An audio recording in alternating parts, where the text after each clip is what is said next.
Hi there, this is Amok, the Product Marketing Manager at Recruiterflow, and welcome to the August 2024 edition of Recruiterflow Product Updates. This month we've got some bangers, 4 ones to be precise, so without wasting much time, let's just get started. So the first one on the list is RF GPT. This is your new AI recruiting assistant. We have trained RF GPT on tons of recruitment data so that you can use it to execute those niggling tasks that usually take quite some time but are equally important. So RF GPT is currently available just for your candidate database, but we'll soon be extending it to other profiles and places in Recruiterflow. You'll find RF GPT on the right side top corner. Just because I've minimized my window, you're seeing it here. Just click on RF GPT, and I was just playing around, so you're seeing all this chat history. But otherwise, you'll be welcomed with this nice message, and you'll have these 4 options to get started with RF GPT. So let's just get started with pick job to candidate. So I click on that, and RF GPT will ask me what job I want to pitch. So if you have added any of the jobs to the candidate's profile, so you'll see the jobs here. But if you have not, then you can just click on this no specific job, search for a job, or just choose a job from the drop down. So I am choosing software engineer, and I'll just click on generate pitch. So RF GPT will work its magic and then come up with a nice message or an email pitching the job to the candidate. You can then go ahead and choose the option to, like change the tone. You can even copy the email. You can regenerate it. You can shorten text, and you can even use the draft an email option to, open the email window and send the email to the candidate. It will be all pre-filled if you just click on send by, make some edits. Next, you can also create screening questions using RF GPT. Let me show you how it works. The same workflow it will ask for any job. Let's just click on Senior Marketing Officer, and then it will give me around 5 questions that I can use for the screening round. If you want to, let's say I want to add some more questions, I'll just click on the tab here and add 2 more questions, hit send, and then RF GPT will again work its magic and come up with 2 more questions for the screening round.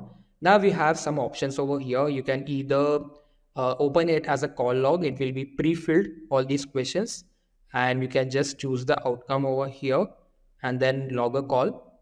Or you can even or you can even use it as a note. It will be saved on your candidate activities. Next, what else can you do is get candidate insights. So whenever you open a candidate profile, you see a lot of information. This could be a little overwhelming, right? So what RF GPT does is whenever you want quick insights, you can just choose this option, and RF GPT will tell you what are the active jobs, how many days has the candidate been in this job, and what exactly are the people who are in touch with this, what is the communication history, and all the information. And additionally, you can even copy this and send it via emails or your regular chats like Slack, Google Chat, Microsoft Teams. You can use it over here. Additionally, you also have the option of generating candidate summary. So when you click on that, RFGPT will look at the entire profile and create a nice sweet summary explaining what the profile is and their experience and other stuff. You can choose to remove the PII over here, and most importantly, you can even save this summary. So for example, when I click on save summary, the summary will be saved over here. Like you can see, you can just hit read more and you can read the entire summary here. You can even go on edit and make changes to the summary here and then click on save. So this was RF GPT for you. We'll soon be adding this summary field in other places in Recruiterflow, like your email templates in MPC and other places. Expect that to hit your account soon as well. And we'll be also extending this feature to other places in Recruiterflow like contacts, companies, and jobs. So coming to the second major update, which is the revamped and more comprehensive revenue reports. So last month we had launched the first part of revenue tracking, where you had the ability to set up engagement, time billing for your jobs in Recruiterflow. So now we are completing the full circle by adding the tracking ability on revenue reports as well.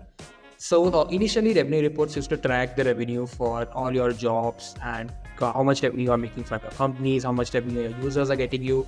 But now you have the added benefit of tracking revenue coming from different job types. So let me show you how that works. So in the group by field, just choose the engagement type. Now you'll be able to see how your revenue is stacking up based on the different job types. Now, if you want to look at a more larger data set, you can just choose this quarter here. Let me just select it to July 1st to September 30th. So this is the current quarter. Now, if you closely observe, let me set it to weekly. So currently we are in August, but you're seeing some revenue numbers in September as well. This is because I have set up the billing date for certain jobs in September. So this is the second added benefit in revenue report, that you'll be able to see your future revenue as well. This will be very, very necessary to understand how your business is doing in the coming weeks, months, quarters. And you can also look at the tabular information here and see how the revenue is stacking up. If I give you a monthly view, you'll be able to understand nice highs and lows in the revenue. And again, you can have the option of drill down here, like for example, like anyone drill down to see who are the users associated with this particular revenue. So like I can see here, there is actually getting in some revenue in July. But there's a caveat to ensure that you will be able to see the future revenue in revenue reports. Please make sure that you have set up engagement type and billing on all your jobs. Only then the report will be able to reflect that over here. So coming to the third major update, which is adding multiple senders to campaigns. The main idea behind this feature is, let's say you are sending out a campaign to hundreds of contacts on Recruiterflow, and if there is only a single person as a sender, then it increases the probability of that sender being blocked or being, like flagged as spam. And secondly, we wanted to ensure that you maintain the same consistency of communication as well as achieve higher engagement rates based on the people who are already in conversation with a recipient. Let me show you what exactly I mean and how this works. So I'm just going to go ahead and create a new campaign. Let's say I name it multiple senders. And in the senders box, you see that my name is already selected, but I'm just going to go ahead and select Manan and Amri's name as well. And now there are three senders, and the checkbox over here, this basically ensures that, for example, if Manan has been in communication with one of your recipients and the recipient is also replying to Manan's emails, so the campaign system will automatically assign Manan as the sender instead of me or Mritanchu.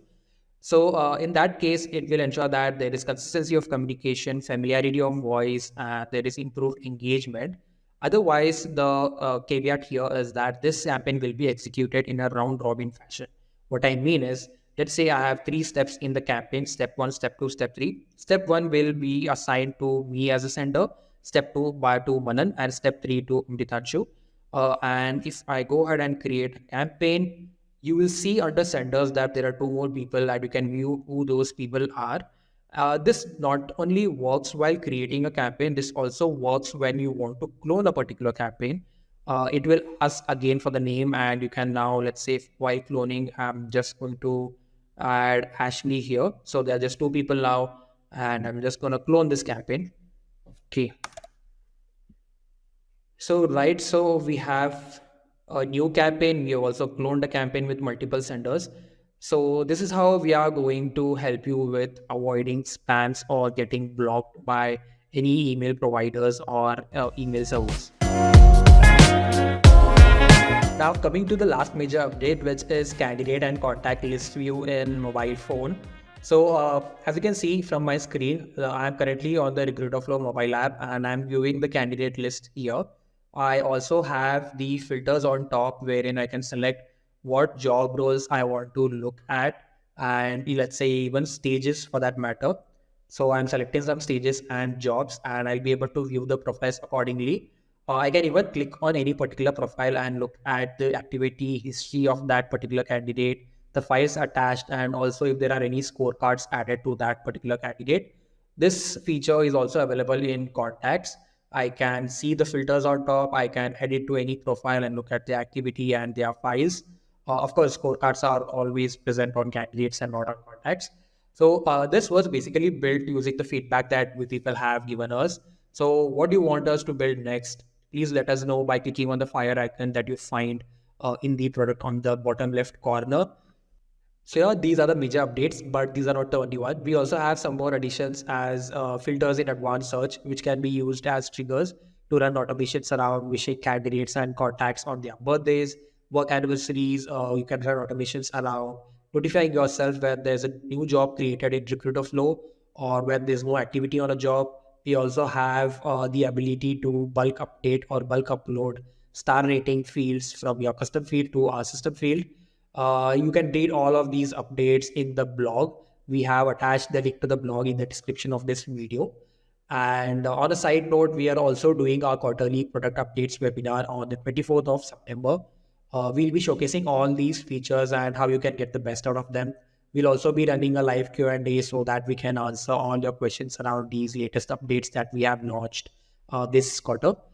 So I encourage you to go ahead and register for this webinar. The link for that is added in the description of this video.